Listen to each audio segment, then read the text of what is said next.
안녕하십니까? 샬롬 하베르 교회 성도 여러분, 평안한 한 주 보내고 계십니까?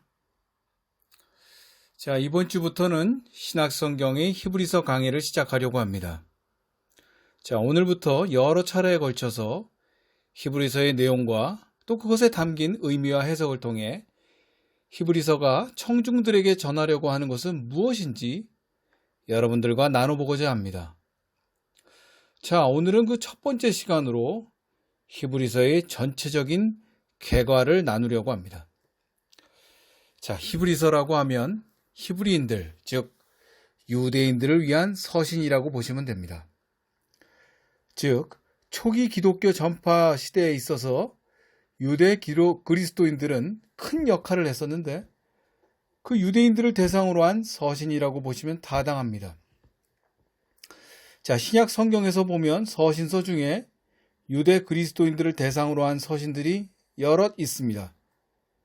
대표적으로 야고보서, 베드로전후서, 유다서, 그리고 히브리서가 유대인들을 대상으로 쓰여진 서신들입니다.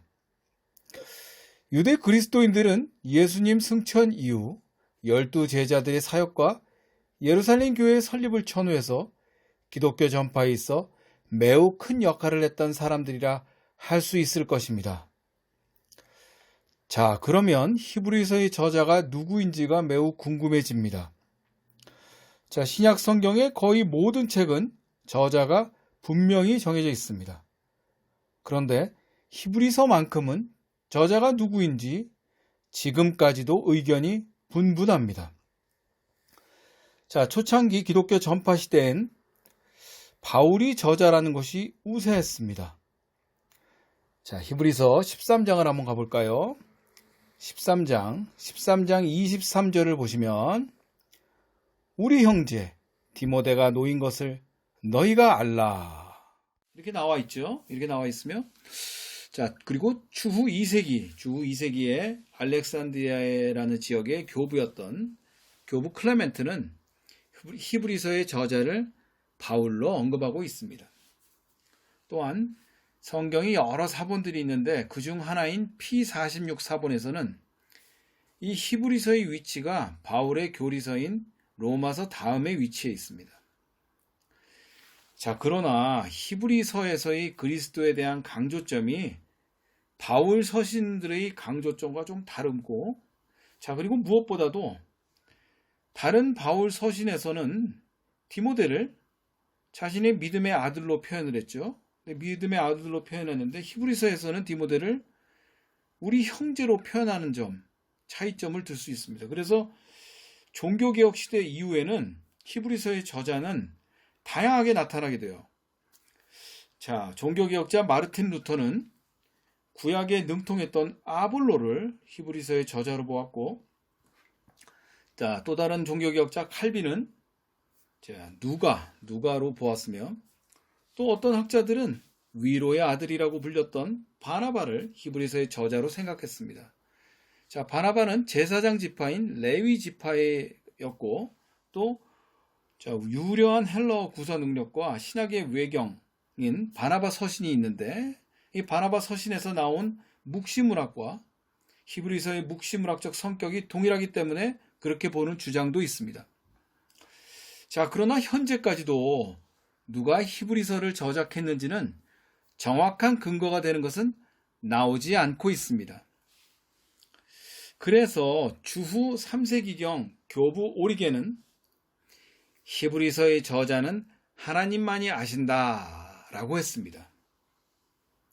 자, 그러므로 정리를 하면 히브리서의 저자는 사도 바울의 영향력 아래에 있고 구약에 매우 능통하였으며 유려한 헬라어 문장을 구사하는 예수님을 목격하지 않은 2세대 유대 그리스도인이 저작하였다 라고 정리할 수 있겠습니다. 자, 우리가 또 궁금한 것은 히브리서의 작성 시기가 또 궁금해지죠. 근데 이 히브리서의 작성 시기 역시 정확한 연대를 알 수는 없습니다. 다만 추정하기는 주후 70년에 어떤 사건이 일어나죠? 예루살렘 성전 파괴 사건, 로마의 티투스 장군에 의해서 예루살렘 성전이 파괴되는 사건이 일어났는데 이런 내용이 나오지 않고, 그러니까 70년 이전에 작성된 거라고 볼 수 있겠죠. 그 이후엔 작성했으면 내용이 나왔을 테니까요.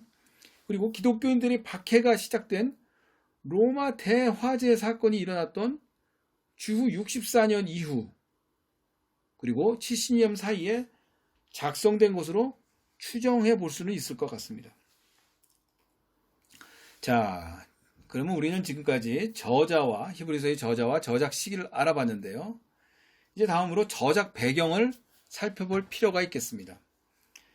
자, 우리는 히브리서가 헬라파 그리스도인이 아닌 유대파 그리스도인들을 대상으로 한 서신이라는 것을 주목할 필요가 있습니다. 즉, 당시 유대 그리스도인들은 매우 상당한 혼란을 겪고 있었습니다. 자, 히브리서 2장을 한번 가시겠습니다. 2장의 3절 보시겠어요? 2장 3절의 뒷부분을 한번 보시면 제가 읽겠습니다.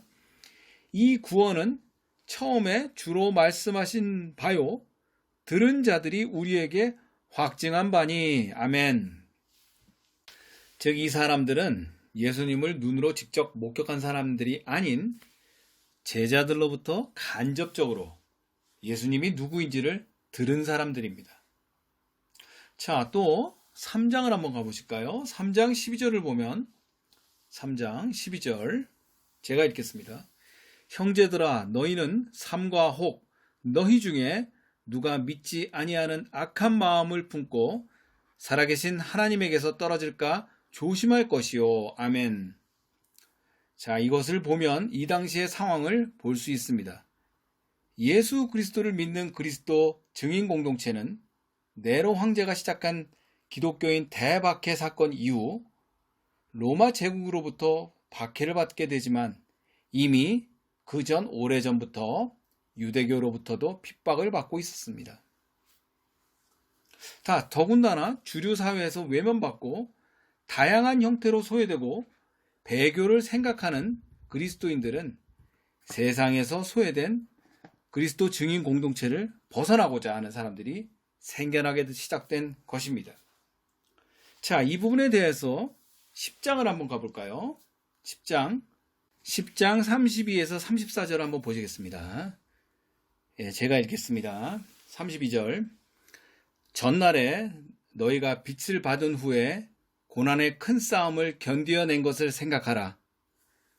혹은 비방과 환난으로서 사람에게 구경거리가 되고 혹은 이런 형편에 있는 자들과 사귀는 자가 되었으니 너희가 갇힌 자를 동정하고 너희 소유를 빼앗기는 것도 기쁘게 당한 것은 더 낫고 영구한 소유가 있은 줄 알미라. 아멘. 그렇습니다. 당시 기독교 증인 공동체는 유대교로부터도 엄청난 핍박이 있었죠. 사도 바울의 경우 바울을 죽이기 위해 먹지도 잠을 자지도 않은 40인이 있다고까지 하였습니다. 자, 그러므로 유대 그리스도인들은 많은 박해로 인해 정말 많은 고통 속에 있었다고 할 수 있을 것입니다. 또 그 앞서서 10장 25절을 한번 보실까요? 10장 25절을 보면 모이기를 패하는 어떤 사람들의 습관과 같이 하지 말고 오직 권하여 그날이 가까움을 볼수록 더욱 그리하자. 아멘. 자, 이 구절을 보면 이제는 급기야 모이기를 패하는 사람들까지 생겨났음을 알 수 있게 됩니다. 하지만 12장 12장을 한번 가보시겠습니다. 12장 4절에서는 너희가 죄와 싸우되 아직 피 흘리기까지는 대항하지 아니하고. 아멘. 자, 이 12장의 내용을 보시면 이 구절을 보면 아직까지 박해로 인해 순교의 피 흘림은 시작되지 않았음을 알 수 있습니다. 자, 그러나 6장을 한번 앞에서 6장 4에서 6절 한번 보실까요? 6장 4에서 6절 제가 읽겠습니다.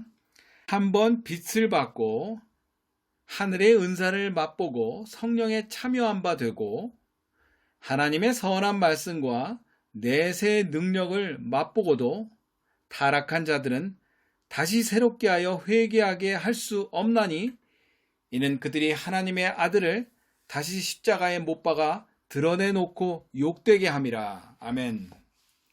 자, 그러니까 증인 공동체에 속하였다가 배교를 하고 주류 사회로 간 케이스가 될 것입니다. 자, 그리스도를 배반하고 모욕하는 이들이 등장함으로 인해 이제는 기존의 증인 공동체는 엄청난 위기에 놓여 있는 상황인 것입니다. 자, 이에 히브리 기자는 본 서신을 통해 간곡하게 호소하고 있는 것입니다. 즉, 히브리인들에게 전하는 예수 그리스도에 대해 자세히 알려주고 있는 것입니다. 자, 1세기에 살던 유대인들에게 기존의 유대교의 관점에서 본다면, 자, 이렇게 생각을 해보자고요. 우리가 1세기에 살던 유대인이라고 생각을 해봅시다. 자, 1세기에 살던 유대인들이 기존의 유대교의 관점에서 본다면 옛 언약, 즉 구약에 선포된 율법이 강조된 옛 언약이 정말 더 익숙했을 것입니다.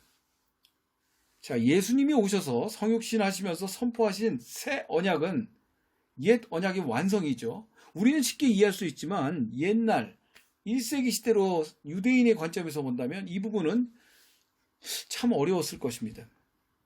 자, 그렇기에 히브리서 기자는 본 서신을 통해 옛 언약의 완성은 그리스도께서 강림하신 것이며 그것은 새 언약의 선포인 것입니다. 그래서 히브리서에서는 옛 언약과 새 언약을 대조해가며 대제사장으로 오신 예수님의 사역을 통해 제사제도의 대조를 통한 새 언약의 우월성을 강조한 것입니다. 자, 이것은 여러 가지 이유로 유대교와 옛 언약으로 돌아가려는 유대파 그리스도인들에게 전하고 있는 것입니다. 자, 그러므로 본 서신의 수신자, 즉 청중은 이렇게 볼 수 있을 것 같아요. 이교 사회 속에서 소수 집단으로 살면서 당하는 불이익, 또 소외, 또 두려움 때문에 유대교로 돌아가려는 유대인과 이방인으로 구성된 가정교회의 구성원들이라고 볼 수 있을 것입니다.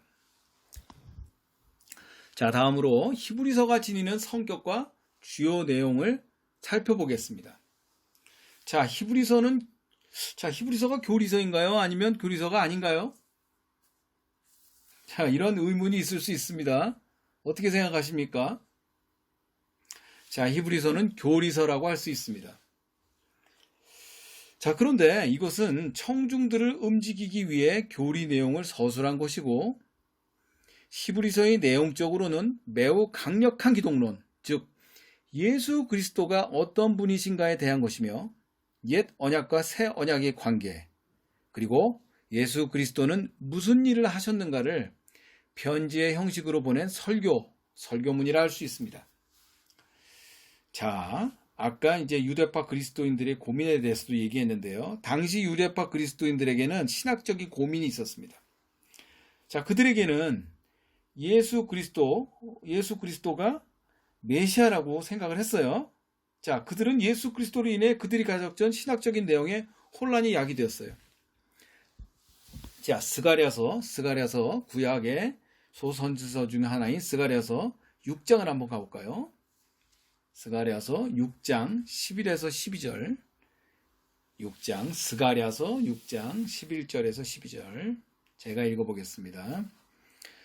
은과 금을 받아 면류관을 만들어 여호사닥의 아들 대제사장 여호수아의 머리에 씌우고 말하여 이르기를 만군의 여호와께서 이같이 말씀하시되 보라, 싹이라 이름하는 사람이 자기 곳에서 돋아나서 여호와의 전을 건축하리라. 아멘. 자, 그러니까 유대파 그리스도인들은 예수님께서 메시아라면 성전 재건을 했어야 하는 거 아닌가 하는 생각을 하게 됩니다. 그리고 또 다른 고민이 있었죠. 자, 그것은 혈통에 대한 것입니다. 구약의 에스겔서에서는 대제사장은 레위지파 사독계열인데 반해서 에스겔서에서 그렇게 나와요. 예수님은 유다지파였다는 것입니다. 그래서 혈통적인 혼란이 생겼어요. 자, 그렇기에 유대파 그리스도인들은 신학적 혼란을 겪고 있었던 거예요. 그렇지만 히브리 기자는 8장 1절에 가서 이렇게 언급을 하고 있습니다. 자, 8장 가보겠습니다. 1절. 지금 우리가 하는 말의 요점은 이러한 대제사장이 우리에게 있다는 것이라. 그는 하늘에서 지극히 크신 이의 보좌 우편에 앉으셨으니. 아멘. 자, 8장부터 언급되는 내용을 통해서 예수 그리스도께서는 이 땅의 제사장이 아닌 하늘, 우리의 하늘 대제사장이라는 사실에 근거하여 핍박과 시험 아래에 있는 증인 공동체 성도들을 권면하기 위해 보내진 설교문인 것입니다. 자, 마지막으로 히브리서를 통해 저자가 성취하고자 하는 목적을 우리는 알아볼 필요가 있죠. 그것은 네 가지로 나눠볼 수 있는데요. 첫 번째로 이 저자의 성취 목적 첫 번째는 성도들이 배교로 인해 흔들리는 이 증인 공동체 성도들을 다시 믿음의 자리로 되돌려 넣는 것입니다. 자, 신약의 일반 서신들, 즉 야고보서, 베드로전후서, 요한서신서, 유다서, 그리고 마지막 이 히브리서 등은 거의 일치되는 서신의 목적이 있습니다. 그것은 그리스도 증인 공동체에 대한 결속력 강화입니다. 정말 엄청난 박해와 고난의 상황에서도 이겨낼 수 있는 강력한 믿음을 권면하고 있는 것입니다. 히브리서는 특히 강력한 믿음의 장이라 할 수 있는 11장의 내용을 통해 믿음이란 눈에는 보이지 않지만, 보이는 것이 아니죠. 보이지 않지만 지금도 실제하시는 주님을 믿는 것입니다. 자, 두 번째 히브리서의 저작 목적은 주변 사회의 압력으로부터 성도들을 보호하는 것입니다. 자, 1세기의 로마 사회에서는 자신의 명예를 매우 중요하게 생각했습니다. 그러므로 수치와 모욕을 당하는 것은 마치 생명을 빼앗기는 것과 동일한 수준으로 생각했던 시대였습니다. 자, 1세기 그리스도인 가정교회 공동체는 주변화되어 가고 있었고 소수 집단으로 소외되어 가고 있었다고 말씀드렸죠. 자, 주위에서 인정받지 못했기 때문에 공동체 일원들은 점차적으로 계속해서 한계 상황으로까지 몰려가고 있었던 것입니다. 자, 히브리서 13장을 한번 가볼까요? 13장 13절을 보시면 13절 그런즉 우리도 그의 치욕을 짊어지고 영문 밖으로 그에게 나아가자. 아멘. 자, 이 구절은 마치 우리 예수님이 십자가를 지시고 골고다 언덕으로 향하는 모습을 연상케 합니다. 자, 히브리서 저자는 증인 공동체의 일원으로 하여금 예수님과 함께 따라가자는 것입니다. 그리고 세 번째 저작 목적은 하나님의 은혜와 혜택에 대해 올바른 반응을 이끌어내는 목적도 있었습니다. 자, 혜택을 받았다는 것이죠. 1세기 로마 사회는 후견인과 예속인이라는 것이 있었습니다. 극소수의 사람들이었지만 후견인과 예속인의 관계로 엮어진 사람들이 있었기 때문에 그 시대 사람들은 그 관계에 대해서 매우 익숙했습니다. 즉 하나님을 신적인 후견인으로 묘사하고 있으며 하나님이신 예수님의 놀라운 희생으로 예속인에게 은혜를 베푸심을 찬양하고 있는 것입니다. 자, 네 번째 히브리서 저작 목적은 강력한 신앙 공동체를 세우기 위함입니다. 즉 모이기를 패하고 배교하는 사람들을 따르지 않고 강력한 신앙 공동체를 세우기 위해서 권면의 내용을 보낸 것입니다. 자, 그러면 이번에는 히브리서의 전체적인 구성을 한번 살펴보겠습니다. 히브리서는 전체적으로 5개의 챕터 구성으로 나눠 볼 수 있는데요. 그것은 1장과 2장을 먼저 나눌 수 있고요. 그리고 그 다음에 3장과 4장의 13절까지 나눌 수 있습니다. 그리고 세 번째 4장 14절에서부터 10장 18절까지 나눌 수 있고요. 그리고 네 번째는 10장 19절에서부터 13장 25절까지 나눌 수 있고 마지막 13장 나머지 부분 이렇게 5부분으로 나눌 수 있어요. 먼저 첫 번째로 1장과 2장의 내용은 기독론을 주로 다룹니다. 즉 우리 구원의 창시자요 하늘 대제사장으로 완전케 되신 맏아들 예수 그리스도에 대해서 다루고 있습니다. 그리고 그 다음이 되는 3장과 4장 13절까지의 내용은 새로운 광야 공동체 앞에 놓인 안식의 약속에 대해 다루고 있습니다. 즉 신약에서의 교회를 구약의 광야 공동체에 비유함으로 인해 구약의 광야 교회는 출애굽을 하면서 인침을 받게 되는데 그럼에도 불구하고 아직 안식에 들어가지 못했고 이 긴장의 끝을 계속해서 끝까지 풀지 않고 있다는 것입니다. 자, 다음으로 4장 14절에서부터 10장 18절까지는 새 언약에 속한 그리스도의 제사장직이 가지는 우월함에 대해서 다루고 있습니다. 그리고 10장 19절에서부터 13장 25절까지 네 번째 챕터는 믿음의 저자요 완성자이신 그리스도를 따라가는 성도의 삶을 언급하고 있습니다. 자, 그것은 마지막 최종 목적지가 되는 새 예루살렘으로 가는 삶인 것입니다. 그리고 이제 마지막으로 13장 끝부분에 권면의 장으로서 공동체를 막아주고 주류 사회의 박해를 막아주는 권면의 내용을 담고 있는 것입니다. 자, 이렇게 해서 히브리서의 개괄적인 내용을 여러분들과 나눴습니다. 배교자가 난무하고 온갖 핍박과 박해로 인해 주류 사회로 동조하는 그리스도 증인 공동체를 향한 저자의 호소는 매우 강력합니다. 자, 많은 분들이 히브리서를 어려워하죠. 히브리서에는 구약을 인용하는 내용과 또 하늘 대제사장으로서의 예수님을 강력하게 다루고 있어요. 그래서 어려워하시는 분들이 많은데 이 히브리서의 내용을 여러분들과 나누면서 쉽게 풀어가고 또 이 위기의 시대를 이겨내는 방법을 서로 배워보고자 합니다. 자, 오늘날 우리 사회 역시 눈으로 보이지 않는 기독교를 향한 사회적 박해가 있습니다.